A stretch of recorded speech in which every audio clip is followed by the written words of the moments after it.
ആ വരവൊന്ന് കാണേണ്ടത് തന്നെയാണ്. ആരും കോരിത്തരിച്ചു പോകും.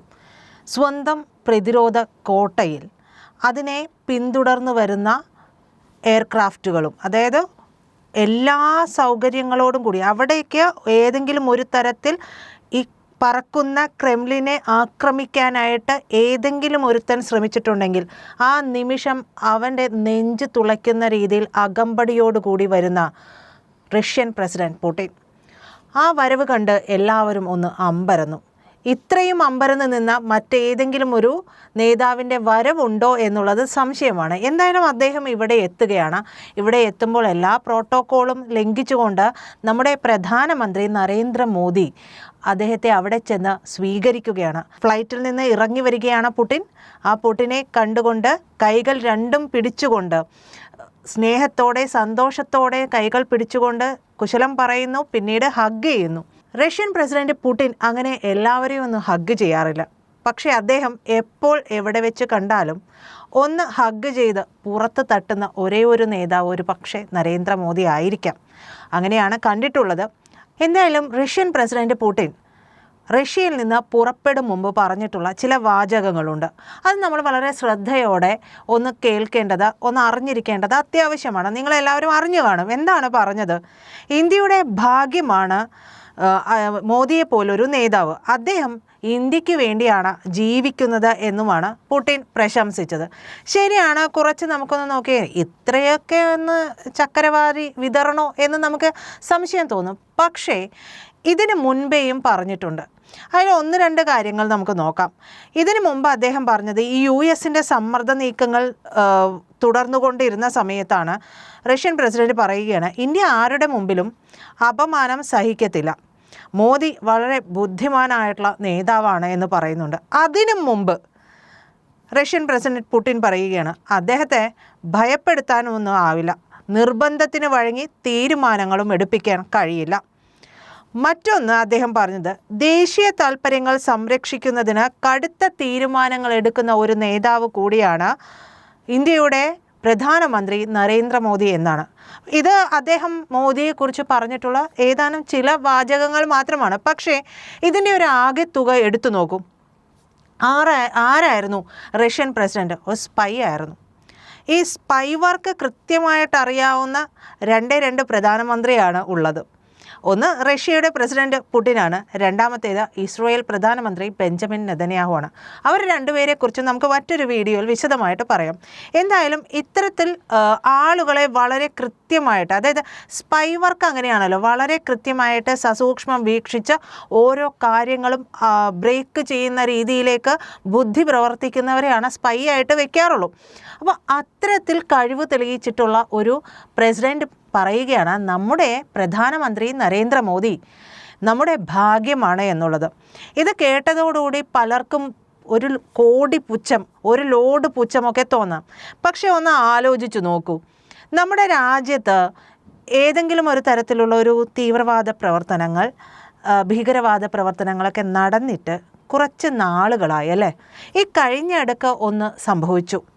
പുൽവാമ ഉണ്ട്, ഇല്ലെന്ന് പറയുന്നില്ല.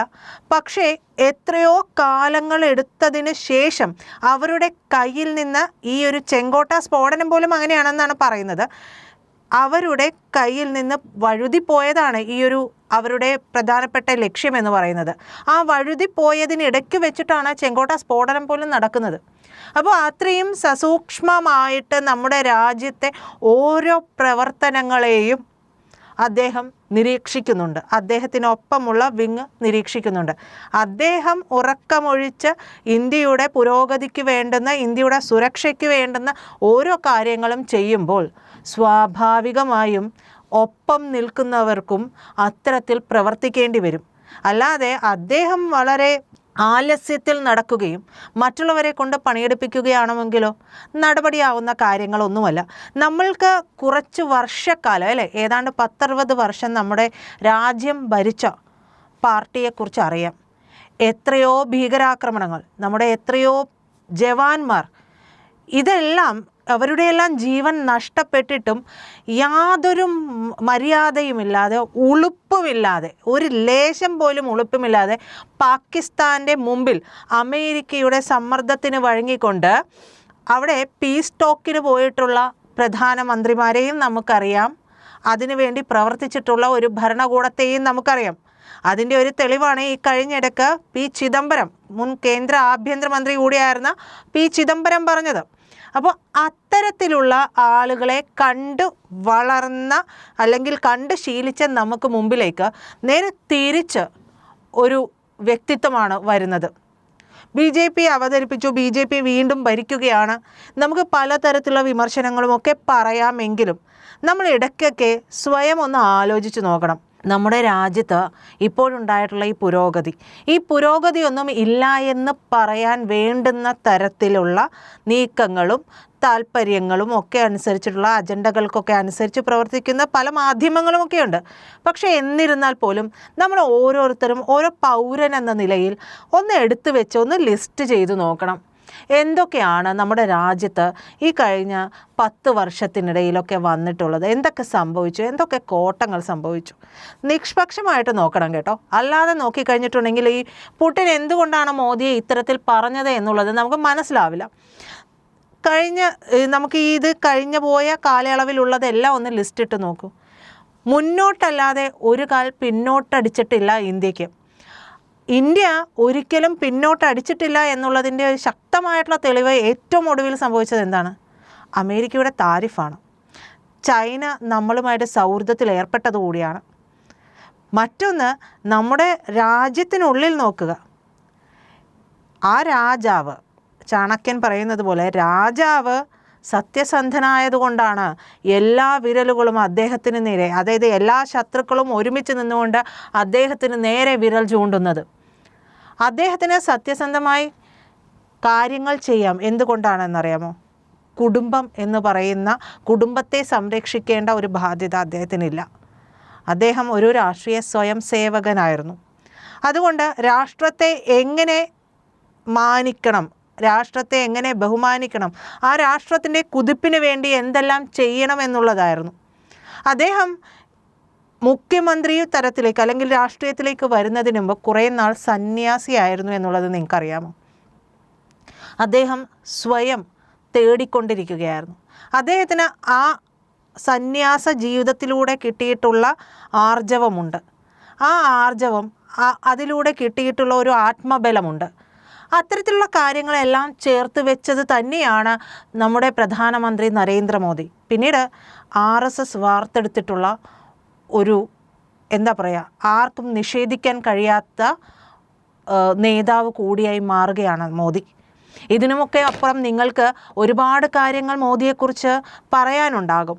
എന്തായാലും അത്തരത്തിലുള്ള ഒരു നേതാവിനെ കണ്ടെത്തുക മാത്രമല്ല, അദ്ദേഹത്തെക്കുറിച്ച് പുടിൻ ഇത്തരത്തിൽ പറയണമെന്നുണ്ടെങ്കിൽ സ്വാഭാവികമായിട്ടും നമ്മൾ പറഞ്ഞു വന്നത് അതാണ്. പുടിൻ ഒരു സ്പൈ ആയിരുന്ന ഒരാളാണ്. സ്പൈ വർക്ക് ചെയ്തിട്ടുള്ള, റഷ്യക്ക് വേണ്ടിയിട്ട് ചെയ്തിട്ടുള്ള വ്യക്തിത്വമാണ്. അപ്പോൾ അവർക്ക് കൃത്യമായിട്ടറിയാം ഒരു രാഷ്ട്രത്തലവൻ്റെ നിലപാടുകളും ആ നിലപാടുകൾ കൃത്യമായി നടപ്പാക്കുകയും അതിൽ വെള്ളം കലർത്താതിരിക്കുകയും ചെയ്യുമ്പോൾ അവർക്ക് കൃത്യമായിട്ട് മനസ്സിലാക്കാൻ കഴിയും ഈ വ്യക്തി ആർക്ക് വേണ്ടിയാണ്, എന്തിനു വേണ്ടിയാണ് ഇതെല്ലാം ചെയ്യുന്നത്. അദ്ദേഹത്തിന് ഇത് ആർക്കെങ്കിലും കൊടുക്കാൻ വേണ്ടിയിട്ടാണ്, അദ്ദേഹത്തിൻ്റെ നിലപാട് എന്താണ്, ഇതിന് പിൻവാതിലിലൂടെ കച്ചവടങ്ങൾ നടക്കുന്നുണ്ടോ. അദ്ദേഹം കണ്ടിട്ടുള്ള പല ഭാഗങ്ങൾ, പ്രത്യേകിച്ച് ട്രംപിൻ്റെ കാര്യമൊന്നും പറയണ്ടേ, ട്രംപ് പല കാര്യങ്ങളും ചെയ്യുന്നത് നമുക്ക് അറിയാവുന്ന കാര്യമാണ്. ബിസിനസ്സാണ്, മൊത്തം ബിസിനസ്സാണ്. പക്ഷേ ഇവിടെ അത്തരത്തിലുള്ള ഒരു കാര്യവുമില്ല.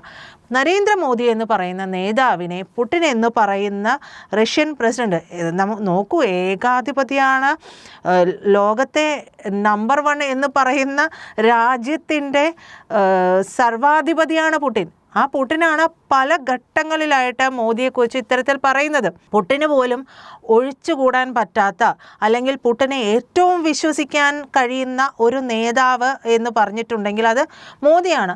അത് അദ്ദേഹത്തിൻ്റെ ഓരോ തവണയും മോദിയെ കാണുമ്പോൾ അദ്ദേഹം കാണിക്കുന്ന ജസ്റ്ററുകളിലൂടെ നമുക്ക് കൃത്യമായിട്ട് മനസ്സിലാക്കാൻ കഴിയും. അല്ലാതെ വെറുതെ എന്തെങ്കിലുമൊക്കെ ഒന്ന് പറഞ്ഞ് സുഖിപ്പിച്ച് കളഞ്ഞുകൊണ്ട് മോദിയുടെ അടുത്ത് വന്നു കഴിഞ്ഞ് എന്തെങ്കിലും നേടാം എന്നുള്ളതല്ല.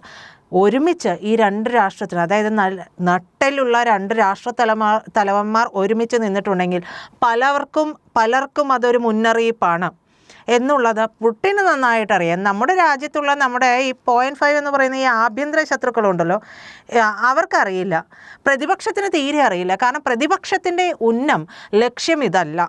പ്രതിപക്ഷ നേതാവ് തന്നെ പറയുന്നത്, എൻ്റെ ഉദ്ദേശം എന്ന് പറയുന്നത് തന്നെ ഇന്ത്യൻ സ്റ്റേറ്റിനെ തകർക്കുക എന്നുള്ളതാണ്. ഇന്ത്യൻ സ്റ്റേറ്റ് എന്ന് പറയുന്നത് ഇന്ത്യ എന്ന് പറയുന്ന രാഷ്ട്രമാണ്. രാഷ്ട്രത്തെ തകർത്തുകൊണ്ട് രാഷ്ട്രീയം ഉയർത്തുന്ന ഒരു പൊട്ടനായിട്ട് നമ്മുടെ പ്രതിപക്ഷ നേതാവ് മാറുകയാണ്.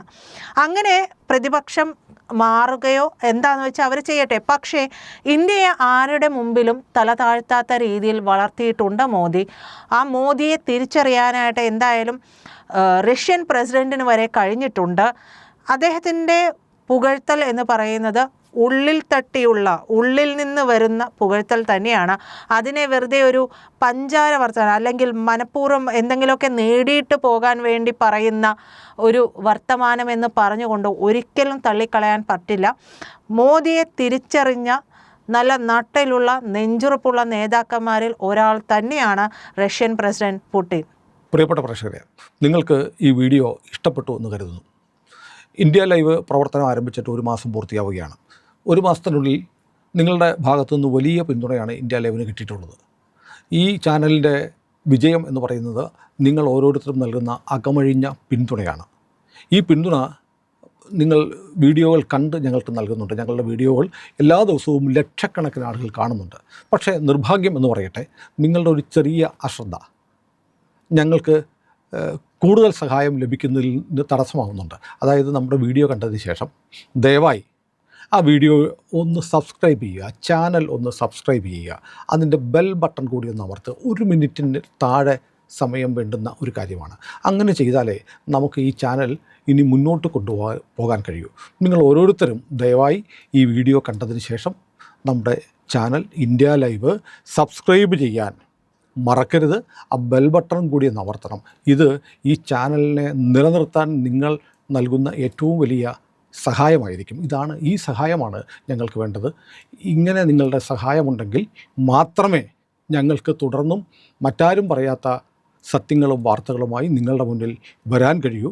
ഇത് വ്യക്തിപരമായ എൻ്റെ ഒരു അഭ്യർത്ഥനയായി കണക്കിലെടുത്ത് ദയവായി ഇപ്പോൾ തന്നെ ചാനൽ സബ്സ്ക്രൈബ് ചെയ്യണമെന്ന് ഞാൻ നിങ്ങളോട് അഭ്യർത്ഥിക്കുകയാണ്, അപേക്ഷിക്കുകയാണ്.